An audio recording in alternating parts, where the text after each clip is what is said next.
Parti des peuples africains Côte d'Ivoire, PPACI, a eu un an d'existence le 17 octobre 2022. Cet événement a été célébré le lundi 17 octobre au Palais de la Culture de Treichville. Doublé d'un secrétariat général extraordinaire, le moment le plus attendu était la prise de parole du président Laurent Gbagbo, président du PPACI. Dans son adresse, il donne des orientations claires à la direction de son parti concernant la mise en place des structures de base et l'entrée du dit parti à la CEI centrale. Le président du PPACI demande alors au secrétaire général et au président exécutif de faire de son organisation politique un laboratoire de la démocratie à travers les élections internes. Quant à son admission à la CEI centrale, plus de raisons d'attendre. Il faut qu'on s'habitue à faire les élections partout.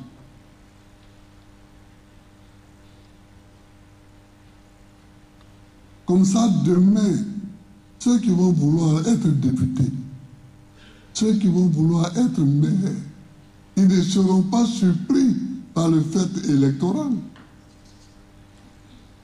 Il faut que notre parti soit un laboratoire où nous donnons aux Ivoiriens l'habitude de la démocratie, l'habitude de l'élection.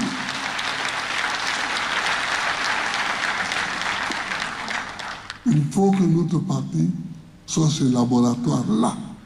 Faisant des problèmes sociaux l'essence même de son engagement politique, le président du PPACI est revenu sur la situation des étudiants et les entraves aux libertés en Côte d'Ivoire. À ce niveau, il se réjouit de la décision du gouvernement relative au relogement des étudiants. Toutefois, Laurent Gbagbo demande à son parti de rester vigilant jusqu'à l'effectivité de la dite décision. Par ailleurs, le père de la démocratie en Côte d'Ivoire s'interroge sur l'opportunité pour le gouvernement d'emprisonner ceux qui ne partagent pas ses points de vue. C'est le cas pour Mme Balé Plichéré, présidente d'une organisation de la société civile, maintenue en prison pour son opinion. Elle est encore en prison. Pourquoi? Pourquoi elle est en prison?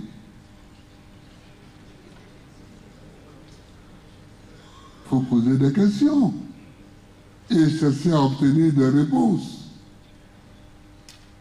Pourquoi cette dame est-elle encore en prison? Une dame qui milite parce que la vie est chère, parce que ceci, parce que cela. Pourquoi est-elle en prison?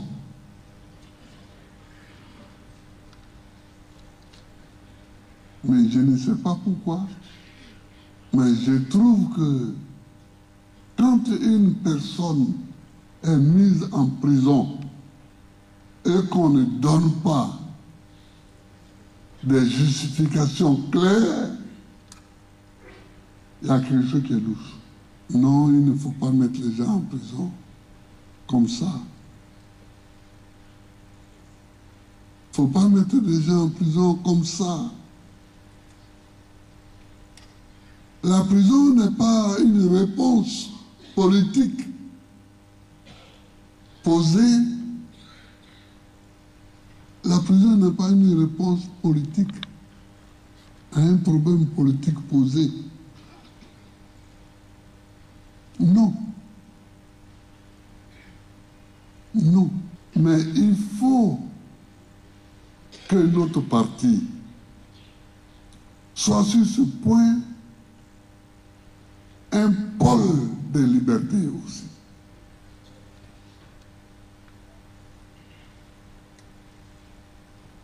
Et que nous réclamions la libération de ceux qui sont en prison pour des raisons politiques. L'ex-président ivoirien a également parlé de la recrudescence des coups d'État en Afrique francophone. Cette situation s'expliquerait selon lui par des violations des textes fondamentaux et l'absence de la démocratie dans cette partie du globe. Au sujet de la diplomatie ivoirienne dominée par l'affaire des 49 militaires envoyés au Mali, le président a plaidé pour la libération des détenus. Il faut demander à Assimi Goïta de penser à sa fraternité d'armes avec ceux qui sont en prison là-bas.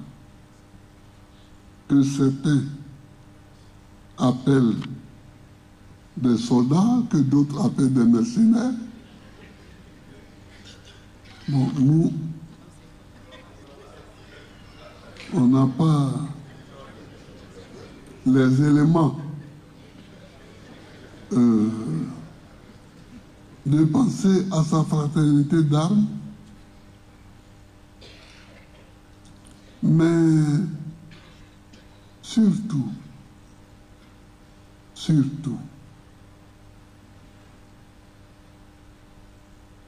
il faut que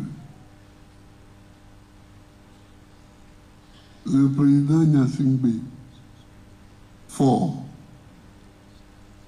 du Togo, qui est accepté comme médiateur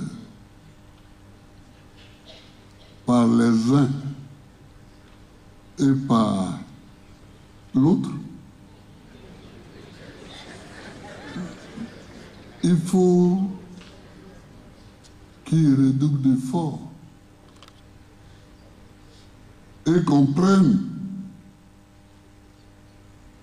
que ceux-là, comme je l'avais déjà dit, à un moment que ceux-là,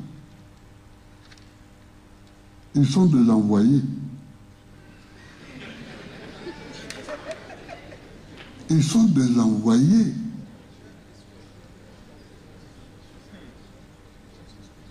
Et c'est celui qui envoie, là. C'est lui qui a la plus grande responsabilité. Profitant de la présence d'une délégation camerounaise au Palais de la Culture, le président Laurent Gbagbo a rendu un vibrant hommage au peuple camerounais avant de dispenser un coup magistral sur le panafricanisme. L'Afrique doit s'unir pour représenter un poids dans le Conseil des Nations. Tel est le vœu du président Laurent Gbagbo et son parti, le PPACI.